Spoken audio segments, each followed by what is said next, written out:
All right, good morning. This is Wednesday for KAP. We're going to start with our warm up. I'm going to go ahead and pause, read this question. We're going to write the equation like what we did yesterday for this table. Okay, remember, find your rate of change, find your y-intercept, and plug that into the parent equation. Pause and play when you're ready. Okay, so on this first one, I need to find the rate of change first, rate of change, which we hopefully remember is change in y over the change in x. In y, I see that it's getting more negative each time, so it's going to be subtracting. And to go from 5 to 12, that would be subtracting 7. Okay, same thing, same thing. Okay, change in y, oh, that's plus 1, plus 1. Plus 1. So that change in y, negative 7, over the change in x, positive 1, simplifies to negative 7. Okay, so I'm going to plug that in. Remember, that's my rated change, that's my slope, that is my m. So I can plug that into that parent equation that we practiced with a lot yesterday, the y equals mx plus b. That is going to be my m. That is my multiplier. So I'm at y equals negative 7x. Now, of course, we want to practice with a point and just check to make sure that it works. So if I plug in 4, do I get negative 26? If I plug in 4, do I end up with negative 26? Let's check. That's going to be negative 7 times 4 would be negative 28. Oh, I need to go back towards 0. Okay, so that's going to be adding 2. I need to add 2.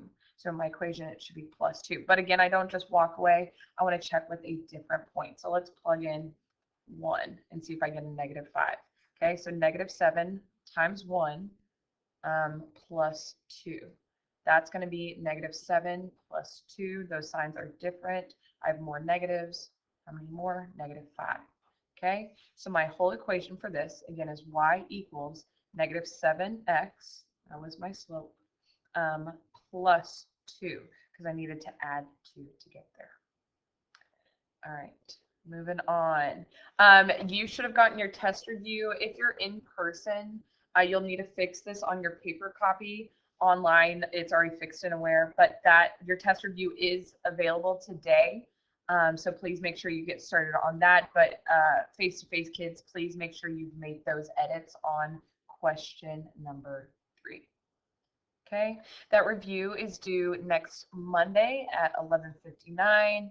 Please submit through Aware. Okay, homework from yesterday. That key is posted on Canvas. I'm not going to go over it because that's like a thing you'll probably have questions for your teacher that can't answer and come to tutorials. And let's hop into today's lesson. This is the first page you'll need from Canvas if you don't already have it printed out, where we're going to be practicing writing equations from word problems. And we're going to be practicing writing the y equals mx plus b type of equations. Okay, so we're writing it from like a word problem situation, and we have some steps to help guide us. Okay, so let's read through. A police officer writes on average 45 tickets per hour. Office McArvey, sure, let's go with it, already wrote 145. Write an equation that can be used to find y, find y, the number of tickets Officer Ramirez will write in X hours. So it tells us X is the number of hours, tells us Y is the number of tickets. So that's helpful. Okay, so I need to figure out these things to help me write. I need to figure out my rate of change. And if you remember, that's like my multiplier. And then my y-intercept, which is like where I'm starting out. If you remember, y-intercept is where it crosses that y-axis. It's where the slope is like starting. Okay, so first for the rate of change, again, that's my multiplier. I want to look for some key words in my word problem that probably mean to multiply. Okay, so 45, oh yeah, per hour, that means to multiply. So 45, that's going to be my rate of change because it's changing every hour that passes. It's going to be changing by 45 tickets. So my rate of change is 45. Okay, and again, that makes sense. Per hour, x, I'm going to be multiplying that by x, which is the number of hours. Okay, determining the y-intercept or the constant, I'm trying to figure out where it's starting at, like on the like that first quadrant, and it says he already wrote 145 tickets. That's where it's starting off, and then the graph sort of takes off from there. So that's going to be my constant. That's what is staying there, and I'm not going to be multiplying that 145 by each hour, so that's going to stay the same. Okay, so I can use those to write my equation. Again, this is M, this is my B. So Y equals the total number of tickets is equal to 45x plus the 145. Okay, and again, I like to put some context with it or like check with some points. Okay, so not even looking at this, just putting it in my head. With an X and a Y, again, this is the number of hours, this is the number of tickets. If no hours have passed, it says that he's already written 145 tickets. So that's where I'm starting at. And then after 1 hour passes, I'm going to write 45 plus that amount. Okay, so that would give me 190. Okay, if 2 hours have passed, he's written 90 tickets plus what's happening here. 90 plus the 145 that he already had before, which would be 235. Okay, and I can plug any of those points into that equation that I just wrote just to check if I want to. Okay, pick a random point. If I did 45 times 1 plus 145, will I get 190? Yes. Okay. So what you're practicing on this worksheet is you're just going to read through and you're going to find the rate of change, the y-intercept, and then put those in that y equals mx plus b. Okay, you're going to read through all of them and do that. Once you're ready, you can go to the next page and check. Pause and play when you're ready. Okay, here we go. Some things to note on number 3 when he was taking a coupon. Remember, coupons take away from the cost, so that would be subtraction. It would be 15x for each minus 12.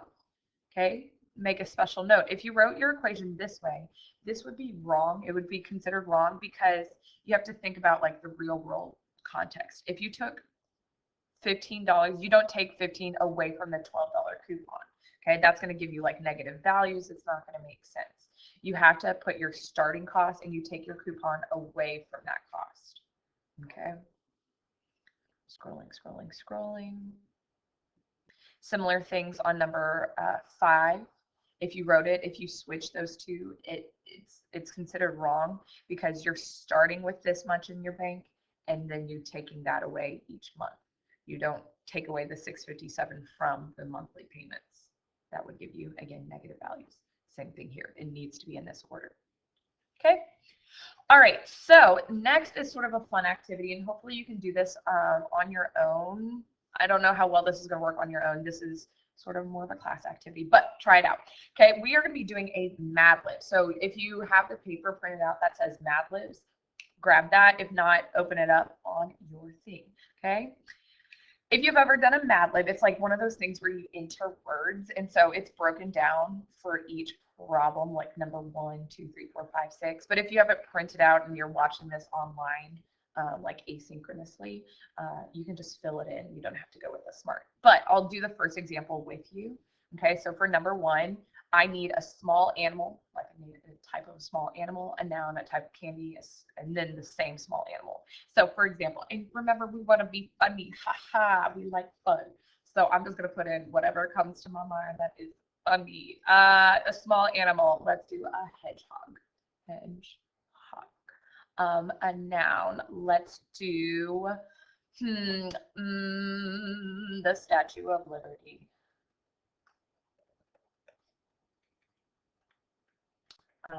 Type of candy, my favorite is Swedish fish, so I'm going with that. I don't know if this is how you spell it, but you know, we go with it. And the same small animal, so a hedgehog again. Okay, I'm just going to do the first one with you so you can sort of see where it's going. Okay, I'm going to use those on this next page. So it sort of makes our word problems. It doesn't change the math, so it's not going to differ from person to person, but you know. So a hedgehog. Oh, I misspelled that already. Hedgehog eats an average of 70 Statue of Liberties. Oh. Mm, I guess that's plural. Yeah. Um, made of Swedish fish. Oh my gosh. Each day, Lord. So a hedgehog eats an average of 70 Statue of Liberties made of Swedish fish each day. That poor thing. The equation 70x describes the amount y that hedgehog eats in X days. Fill in the table and graph. Okay, so again, it gives us, it's just to make it funny. You know, it doesn't actually change the problem. So for one day, that would be 70 pounds. Lord, help that baby. Okay, and so you're going to go through and answer the questions, and then you'll go through the other problems. So if you're at home, you already have those blanks. Again, try and make it as funny as possible, and then solve the problems. You can check that on Canvas. Okay, and then once you're done, there's just a couple of practice sheets to work on. Remember, we'll have an exit ticket tomorrow about rate of change. So make sure that you're coming to tutorials asking about like Monday and Tuesday. This is some more practice, and then you can also work on the test review. We will see you Thursday.